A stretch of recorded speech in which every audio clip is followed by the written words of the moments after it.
kan hem nog goed kwijt halen.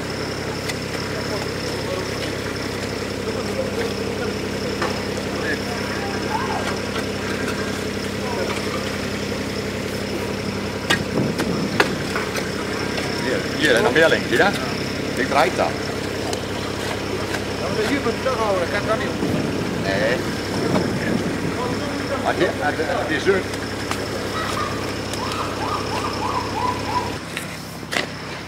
Maar jullie hebben een tijdje stilgelegen in verband met de vorst, heb ik begrepen? Ja, alles met de vorst. En gisteren 10 januari weer begonnen, hè? Ja.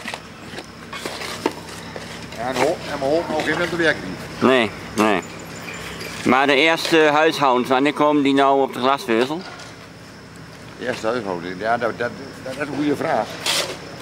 Daar heb ik nog een beetje over, daar heb het glas net over. Ja, ja. Ik kan hem door hem noemen, maar dan heb ik ook nog wel niet. Ja. Nee, nee. Maar richting zomer kun je denken dan? Ja, toch wel? Richting zomer. Daar zit de eerste er wel op. Ja. Jullie graven niet alleen in Aalten, maar ook in Bredevoort, hè? Nee, onze proeven niet graven alleen in Aalten. Aalten, ja, ja. Andere firma's die zitten in Bredevoort. We zitten in de raadzaal. Men is gisteren op 10 januari weer begonnen met de verdere aanleg van het glasvezelnet. Je bent wethouder, wat heb jij met glasvezelzaken? Nou, ik heb in zoverre iets met glasvezel dat het me in de eerste plaats bijzonder boeit, omdat het natuurlijk nieuwe technieken mogelijk maakt.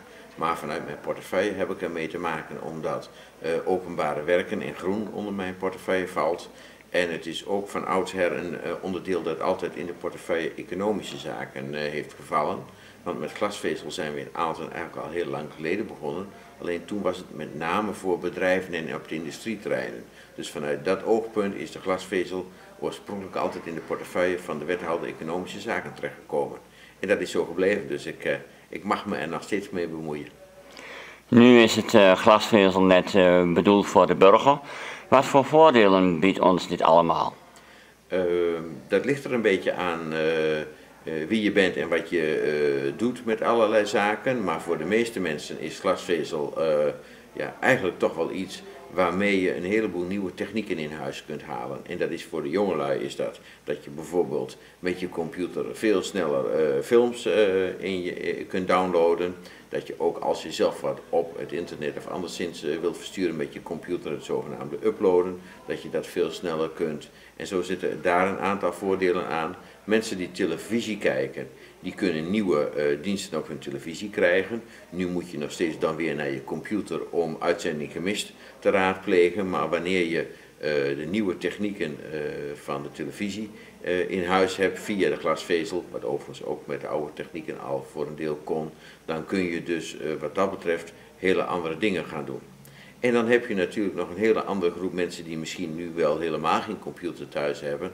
En dan heb je het vaak over mensen die, ja, laat ik maar zeggen, niet meer tot de leeftijdscategorie van de digibeten of de digitalen behoort, meer de zogenaamde digibeten. En ik hoor er zelf ook al een heel klein beetje bij. Dan zeg je, wat doe je dan allemaal? Nou, met name de groep die toch al wat hogere leeftijd heeft, nu niet zoveel doet, die zal er niet zelf zoveel mee gaan doen, maar die zal er veel gemak van kunnen hebben. Je moet je voorstellen dat we nu met de zorg nog heel veel fysieke bewegingen hebben. Maar het zal zo kunnen zijn dat op een gegeven moment organisatorisch of om gebrek aan arbeidskrachten de zorg niet altijd meer bij je thuis kan komen. En met deze nieuwe technieken is het wel zo dat je dan met een klein cameraatje op je televisie zelf voor de televisie kunt gaan zitten en je ziet op je scherm de zorgconsulent en je zit er zelf voor en de zorgconsulent die kan jou zien. Nou, dat is natuurlijk een perfecte manier om toch, ja, laat ik maar zeggen, iets nieuws te gebruiken voor wat we allemaal willen, heel direct persoonlijk contact. Het biedt dus voordeel voor iedereen, hè? Ja, eigenlijk kun je zeggen voor elke leeftijdsgroep en voor elk soort gebruiker is er wel iets dat je erbij krijgt. En dat maakt ook glasvezel, ja, laat ik maar zeggen, zo'n mooi product voor de toekomst. Ik heb begrepen dat meer dan 40% van de bevolking positief gereageerd heeft in Aalten. Hoe hoog ligt het percentage intussen? Is dat je bekend? Ik ken het laatste percentage niet helemaal. Wat ik weet is, toen we net op het punt stonden om met de aanleg te beginnen, dat het percentage redelijk ver in de 40% zat, zo rond de 47%. In de praktijk is het zo dat wanneer die aanleg daadwerkelijk wordt uitgevoerd, dat er dan toch zo tegen de 10% nog wel bijgevoegd wordt. Dus mensen die dan toch nog besluiten om in te stappen. En dan komen we heel dicht in de buurt van die 60%. En die 60% willen we graag halen, want de organisatie die de glasvezel aanlegt, dat is Glashart. Dus dat is eigenlijk, laat ik maar zeggen, de distributeur, de draadjeslegger. Die heeft gezegd, wanneer we 60% halen, dan gaan we in principe elke woning van een glasvezeldraadje voorzien. Nou, en dat zou natuurlijk geweldig zijn dat je in een dorp als Aalten alle woningen met glasvezel hebt. En dan hoef je nog geen abonnement te nemen wanneer je dat niet wilt. Maar je kunt het altijd heel makkelijk, want het draadje ligt er al. En dat is echt een groot voordeel. Is ook gewoon, laat ik maar zeggen, een waardecomponent. Want je hele dorp, alle woningen zitten er op dit nieuwe netwerk. Dus mensen die nog niet aangesloten zijn op het glasvezelnet, die kunnen alsnog besluiten om ermee in zee te gaan. Ja, ik zou mensen die het nog niet gedaan hebben ook op willen roepen van verdiep u erin. Kijk goed wat de mogelijkheden zijn. Vraag het anders aan mensen in je omgeving wat ze gedaan hebben, waarom ze het wel gedaan hebben, waarom ze het niet gedaan hebben. Dat kan voor iedereen een andere reden zijn. En weet in ieder geval zeker waarom je iets wel of niet gedaan hebt. Ik merk nu dat er nog een aantal mensen zijn die zeggen, ja, het zal wel doorgaan zonder mij. En dat is eigenlijk jammer. Je moet toch even kijken wat het voor jezelf kan bieden. Johan, de eerste woningen, wanneer worden die aangesloten? Ze zijn nu in de straten, in het centrum van Aalten zijn ze bezig. En dus de eerste aansluitingen vinden ook plaats. Zoals de meesten van u misschien weten, ik woon zelf in de Wemerstraat en ik heb afgelopen week net een briefje in de bus gekregen dat het bijvoorbeeld daar in week 6 wordt aangesloten. Met andere woorden, vanaf nu gaat het in één toer door en ergens midden in de zomer denken ze dat in het hele dorp Aalten gerealiseerd te hebben.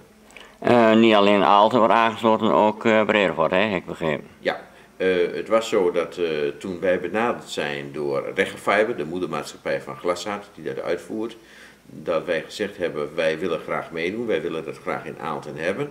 Maar Aalten is niet onze enige kern. U komt in principe met die glasvezel vanaf Winterswijk. Bredevoort moet er zonder meer bij. Dat was ook redelijk makkelijk af te spreken. Toen hebben wij gezegd van, ja dat is wel aardig, maar ook Dinxperlo is toch wel een belangrijke kern. Die willen wij ook graag. Nou, en het resultaat daarvan is dat dus contractueel met Reggefiber is vastgelegd dat zij ook het onderzoek doen in Dinxperlo. En op dit moment lijkt het erop dat Dinxperlo heel veel belangstelling toont, dus dat we daar ook zeker glasvezel gaan krijgen. Maar Dinxperlo zit nog niet aan die 40%? Op dit moment nog niet. Ik ken niet de laatste cijfers, maar het ging relatief al wat sneller dan in Aalten. Dus ik ben wat dat betreft heel hoopvol gestemd. En de buurtschappen, hoe zit het daarmee, Johan? Ja, buurtschappen is een lastige. Je ziet op dit moment dat eigenlijk de dorpen niet allemaal aangesloten worden, omdat gewoon de belangstelling net niet voldoende is, omdat het dorp niet groot genoeg is. En helaas zouden wij wij willen die buurtschappen wel aangesloten hebben, maar helaas moeten we constateren dat daar op dit moment geen providers en aanleggende bedrijven voor zijn die dat op zich nemen. Er speelt in de Achterhoek nog wel een ander traject, dat heet Fiber to the Farm. Daar zijn 2 gemeenten, dat is Bronkhorst en Berkeland, mee bezig. Dat is een soort pilot en die had eigenlijk al van start moeten gaan. Maar dan blijkt pas hoe moeilijk dat is om dit in het buitengebied aangelegd te krijgen. Want een van de financiers die erbij betrokken is, heeft zich helaas toch teruggetrokken, heb ik begrepen. En dan zie je al, in de dorpen gaat het wel, maar op het platteland, wij willen het graag. Maar of het gaat lukken, ik heb er wat zorgen over.